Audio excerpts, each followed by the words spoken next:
आप सभी को मेरा प्रणाम। और आज मैं जिस टॉपिक पर बात करने वाला हूँ, शायद उस पर बात करनी नहीं चाहिए, पर कभी कभी हमारी ये मजबूरी हो जाती है कि हमें कुछ मुद्दों पर बात करनी होती है, ताकि इसको बाकी लोग जो इससे जुड़े नहीं हैं वो इसको समझ सकें और वो उन चीज़ों के फ़ायदे ले सकें जिनसे बहुत सारे लोग लाभान्वित हैं। तो आज मैं बात करने वाला हूँ बेनिफिट्स ऑफ मेडिटेशन, ध्यान के फ़ायदे। यूँ तो ध्यान फ़ायदों को नज़रअंदाज करके करना चाहिए। ध्यान का मतलब भी है फ़ायदों और नुकसान के ऊपर उठना। किंतु शुरुआत कैसे करेंगे? तो हमेशा से हम उन्हीं चीज़ों की शुरुआत करते हैं जिनसे हमें ये लगता है कि इनसे कुछ बेहतर होगा, हमारे जीवन में कुछ भला होगा। तो जैसे भी सही, आप जब मेडिटेशन करने लगेंगे तो ये सारी बातें छूट जाएंगी। आपका जो फ़ायदे नुकसान वाला जो कैलकुलेशन चलता रहता है जीवन में, इससे आप बहुत ऊपर उठ जाएंगे। थोड़ा सा टाइम लगता है। कुछ समय ध्यान करने के बाद हमें ये समझ आ जाती है कि ये सब मायने नहीं रखते। तो मैं अभी 10 फ़ायदे बताऊंगा आपको मेडिटेशन के। यूँ तो सैकड़ों फ़ायदे हैं इसके, किंतु मैं मोटे मोटे 10 फ़ायदे जो बहुत ज़रूरी हैं और जो वैज्ञानिक रिसर्च के हिसाब से हैं, आप इनको इंटरनेट पे जाके भी सर्च कर सकते हैं। पहला फ़ायदा है रिड्यूस स्ट्रेस। ये जो ज़िंदगी है ये इतनी कॉम्प्लिकेटेड हो गई है, आए दिन नई परेशानियां आती हैं और हम नए तरीके से उनसे डील करते हैं। इसकी वजह से हमें स्ट्रेस आता है। मेडिटेशन क्या करता है, उसको क्लियर करने में सहयोग करता है। हमें बताता है कि ये परेशानियां नई नहीं हैं, बस नए रूप में आई हैं। और ऐसा ही होता है, कुछ भी यहाँ नया नहीं है, सब घूम घूम कर आता है, घूम घूम कर आता है। ध्यान इसको क्लियर करने में सहयोग करता है और इससे स्ट्रेस कम होता है। जब हम आप ये बात यदि समझ जाएंगे कि कैसे काम कर रहा है तो स्ट्रेस तो कम होगा ही। दूसरा है कंट्रोल एंजाइटी। हम हमेशा से चीज़ों के बारे में कुछ ज़्यादा गहरे तरीके से सोचने लगते हैं। शायद इतना हमें सोचना नहीं चाहिए। जीवन वैसे भी चल रहा, सुबह वैसे भी होगी, यदि आप नहीं उठते तब भी। आप ना सोएं, सूरज तो ढलेगा ही। सब कुछ समय पर होता है। बहुत सारी चीज़ें, आप किसी काम के लिए मेहनत करते हैं, यदि आप उसमें 100% देते हैं, वो भी प्रेम के साथ। जब आप किसी काम से प्रेम करते हैं तो आप थकते नहीं हैं, आपको चिंता नहीं होती। मेडिटेशन आपको ये समझने में सहयोग करता है कि किस काम को आप प्रेम के साथ कर पाएंगे। यदि आप उस काम को पूर्ण प्रेम के साथ करते हैं तो उससे चिंता नहीं होती। किसी अपने को खोने का जो डर होता है वो नहीं होता, क्योंकि हम ये समझ जाते हैं कि यही सृष्टि का नियम है। किसी खास चीज़ जिससे हमें लगाव है, जो हमें चाहिए, वो ना मिलने पे हमें चिंता नहीं होती, क्योंकि हमें पता है कि शायद हमने उतना मेहनत नहीं करा या मैं अभी उसे डिज़र्व नहीं करता। दूसरा है कंट्रोल एंजाइटी। तीसरा पॉइंट है प्रमोट्स इमोशनल हेल्थ। ये आपकी भावनात्मक जो स्वास्थ्य है उसको बढ़ाता है। प्रमोट कैसे करेगा?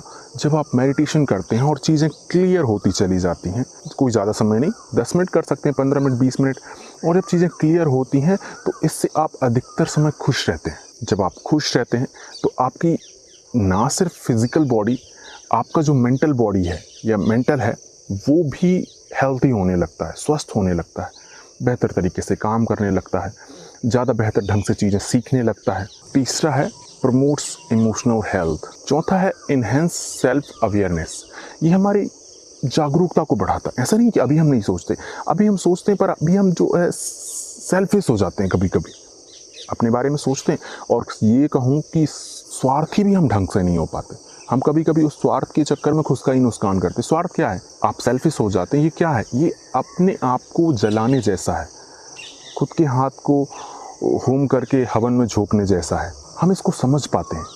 समझने से हमारी अवेयरनेस अपने प्रति बढ़ती है कि क्या मेरे लिए सही है, क्या कुछ बेहतर है, इस जीवन के सही मायने क्या हैं, मेरे मायने क्या हैं, औरों के मायने क्या हैं, मैं किस तरह उनसे जुड़ा हूँ, किस तरह से ये कॉस्मिक कनेक्टिविटी काम करती है।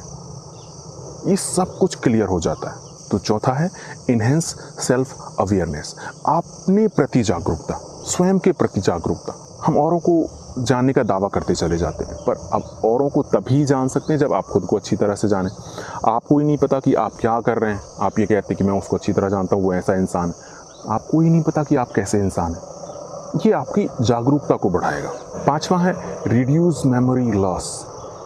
हमेशा हमें भूलने की बीमारी होती है। ये अधिकतर एक एज के बाद चालू होती है। कभी कभी हमें शुरुआत में ही ऐसा होता है। जैसे मान लीजिए हम पढ़ाई करते हैं, आप कंपटीशन की प्रिपरेशन कर रहे हैं, या फिर आप किसी कॉलेज में हैं, किसी स्कूल में हैं, आप मान लीजिए मोर देन 14 ईयर्स हैं, 14 साल से ज़्यादा हैं, तो उस समय आपको मेडिटेशन की इसलिए ज़रूरत होती है, ये संतुलन बनाता है।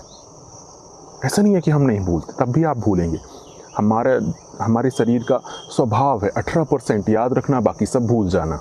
हम हमेशा से ऐसा ही करते हैं, या शायद दिमाग का ये सिस्टम है।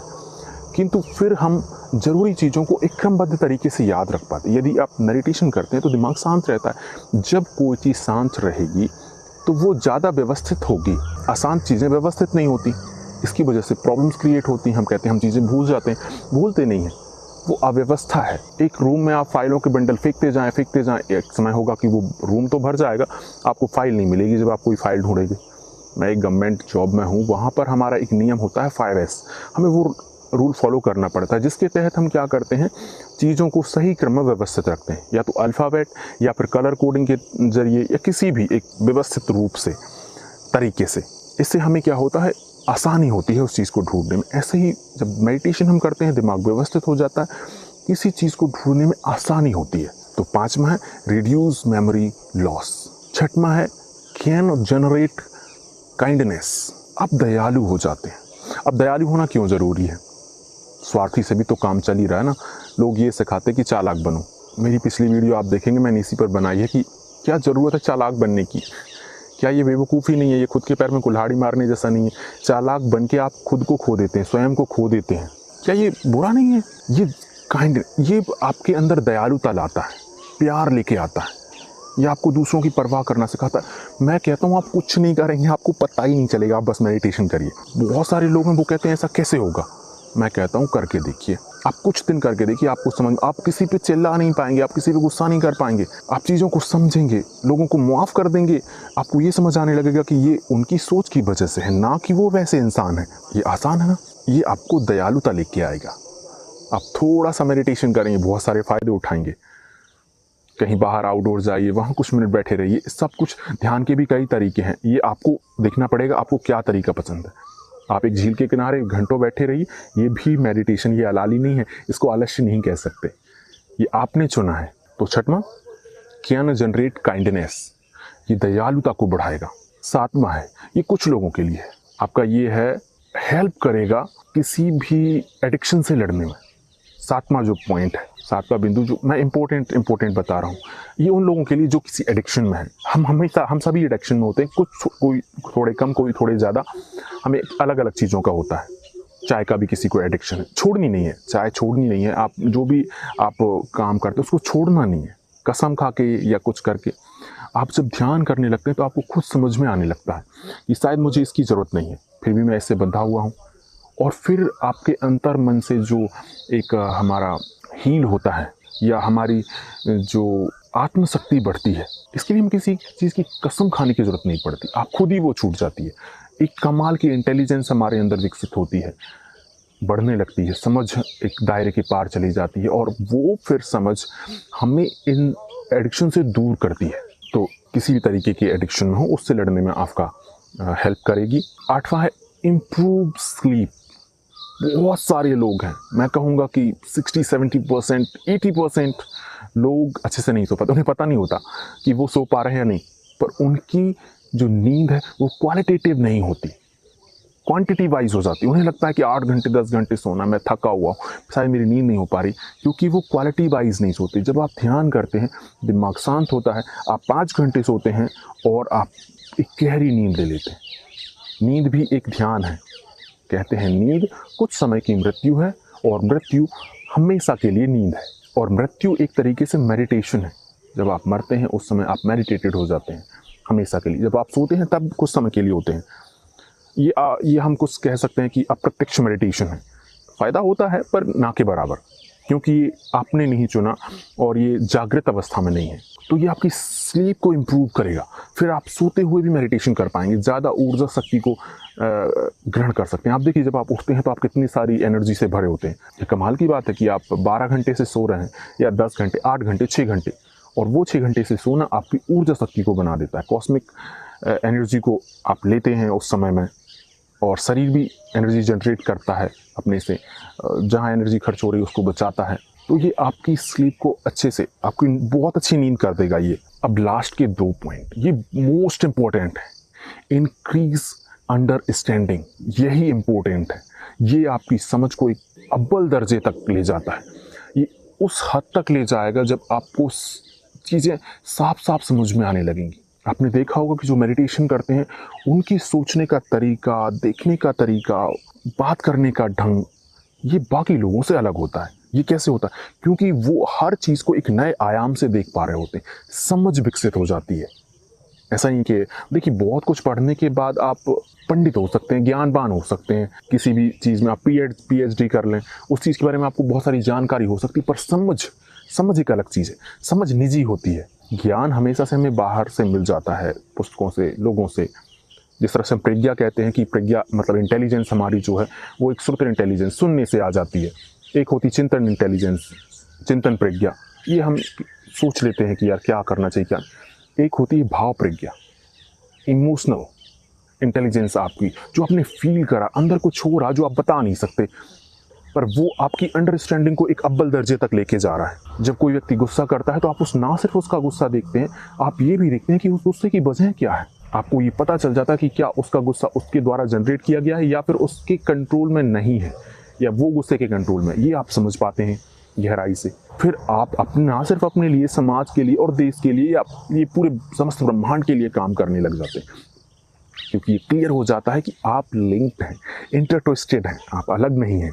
ऊर्जा आयाम में रूप बदलती है, नए नए रूपों में पैदा होती है। हम भी ऊर्जा ही है। ऊर्जा मैटर ले लेती है, कभी मैटर फिर ऊर्जा में कन्वर्ट हो जाता है, पर होता है ये E = mc²। ये हम ना सिर्फ वहाँ पढ़ने के स्तर पर, हमारी इंटेलिजेंस, हमारी बोध क्षमता के स्तर पर भी हम इसको समझ पाते हैं। मोस्ट इंपॉर्टेंट नंबर पॉइंट और लास्ट 10वां पॉइंट, मेक्स रिस्पॉन्सिबल। ये आपको जिम्मेवारी देती है। यदि आपको लगता है कि जिम्मेवारी बुरी है तो आप बर्बाद होने वाले हैं, किंतु यदि आप गहराई से रिस्पॉन्सिबिलिटी को समझ लें, आप हर चीज़ के प्रति रिस्पॉन्स कर सकते हैं। रिस्पॉन्स से मेरा मतलब है, आप यदि कोई घटना हो रही है, आप उसमें भी अपना स्तर तय कर सकते हैं कि मैं इसके लिए किस हद तक जिम्मेवार हूँ। यदि ग्लोबल वार्मिंग होती है और हम यदि बाइक चलाते हैं तो हम बाइक का यूज़ कम से कम कर देते हैं। ये आपको इतना जिम्मेवार बनाएगी जिसकी कोई हद नहीं। आप हर चीज़ के लिए अवेयर होंगे, हर चीज़ के लिए आप जिम्मेवार महसूस करेंगे कि नहीं, यहाँ जो हो रहा है उसके लिए मैं जिम्मेवार हूँ। किसी चीज़ के लिए आप प्रतिक्रिया देंगे, किसी के लिए नहीं दे पाएंगे। किंतु यदि आप रास्ते चल रहे हैं और आप ये देखते हैं कि एक नल की टूटी खुली हुई है, तो आप ज़रूर उसे बंद कर देंगे। ये मोस्ट इम्पोर्टेंट पॉइंट, ये इतना रिस्पॉन्सिबल बनाएगा आपको, आपके परिवार के प्रति, समाज के प्रति। समाज कुछ नहीं है, आप ही तो हैं। ये बार बार मुझे बोलना पड़ता है, दरअसल कभी इसको क्लियर करूँगा मैं। ये कुछ नहीं है, ये आपका ही, आप जैसे बहुत सारे लोगों का ही एक समूह है, अंतर संबंध कह सकते हैं समाज को। इसको मैं, आप पूरे कॉस्मोस को ले सकते हैं, उसके प्रति ये बहुत बड़ा है। पर इससे क्या फ़र्क पड़ता है कि आप बड़ी चीज़ों के प्रति जिम्मेवार नहीं हो सकते? आपके देश में 120 करोड़ लोग हैं, 130 करोड़ हैं भारत में, पाकिस्तान में कुछ और होंगे, मालदीव में कुछ और होंगे, यदि अमेरिका में आप कहें तो एक अलग संख्या है। जब आप 30 करोड़ अमेरिकी लोगों के लिए रिस्पॉन्सिबल हो सकते हैं, तो क्या आप इस समस्त ब्रह्मांड के लिए नहीं हो सकते? कितना बड़ा है। हाँ, हालांकि ये बहुत बड़ा है, पर फिर भी रिस्पॉन्सिबिलिटी लेने में क्या जाता है। ये आपको और बेहतर बनाता है, थोड़ी परेशानी देता है, वो परेशानी आप में और चेंजेस लेके आती हैं और एक कमाल की समझ और इंटेलिजेंस विकसित करती हैं, जो आपको जीवन के सही मायने सिखाती है। ध्यान का कुल टोटली काम यही है। ये आपको बताता है कि आप क्या हैं, आप कौन हैं, ये कैसे काम करते हैं, आप कैसे काम करते हैं, आप किस तरह से इस कॉस्मोस से इंटरट्विस्टेड हैं। और ये समझ आपको, जो बाहर से खुशी हम एक्सपेक्ट करते हैं और वो नहीं मिलती, ये भी क्लियर करने में सहयोग करता है कि वो ना बाहर है ही नहीं, मिलने का तो चांस ही नहीं है। हमें बस बेहतर तरीके से जीना है और उस जीने को फील करना है। सारी कुदरत यही कर रही है। एक पेड़ पौधा होता है, वो ग्रो, आप बोलेंगे उसका क्या काम है? हर चीज़ का काम के मायने नहीं लगा सकते, वो बस उसका पैदा होना ही मायने रखता है, और उसका फिर जीना, उसका हर मौसम को फील करना मायने रखता है, और फिर वो खत्म हो जाता है। वो अनुभव इम्पोर्टेंट है जो जीवन के साथ आया। ऐसे ही हमारे लिए भी वो अनुभव इम्पोर्टेंट होगा। मुझे देखने और सुनने के लिए आप सबका बहुत बहुत धन्यवाद। और मुझे आशा है कि इसके बाद तो आप मेडिटेशन करेंगे। आप 10 मिनट कर सकते हैं, आप 15 मिनट कर सकते हैं, आप आधे घंटे का एक सेशन ले सकते हैं, जब भी आपको बेहतर समय लगे। मॉर्निंग में हो तो ज़्यादा अच्छा है, ये और बेहतर होता है। और आप किसी भी पोजीशन में आप कर सकते हैं। यदि आप पद्मासन लगा सकते हैं तो और ज़्यादा अच्छा है। रीढ़ को आपको हमेशा सीधा रखना है, ये ज़्यादा फ़ायदेमंद होता है। जिस तरह से हमारी आध्यात्मिक उसमें बुकों में कहा जाता है, या लोग जो स्पिरिचुअल लीडर होते हैं वो अधिकतर इसको प्रेफरेंस देते हैं कि रीढ़ सीधी हो। आप जैसे भी चाहें वैसे कर सकते हैं, आप सोते टाइम भी इसको करिए। विपश्यना मेडिटेशन है वो भी आप कर सकते हैं, सांभवी है, और ध्यान के 112 तरीके जो विज्ञान भैरव तंत्र में है, आप उसमें से कोई भी तरीका ले सकते हैं। बस आपको ये पता करना है कि आपके लिए कौन सा तरीका अच्छा रहेगा, और इसके बाद आपको उसको फॉलो करना है। कुछ मिनट करें, कुछ घंटे, आप आधे घंटे का सेशन ले सकते हैं, और ये कमाल के तरीके से काम करिए। आप सभी को प्रणाम। मुझे देखने और इतना प्यार देने के लिए थैंक यू सो मच।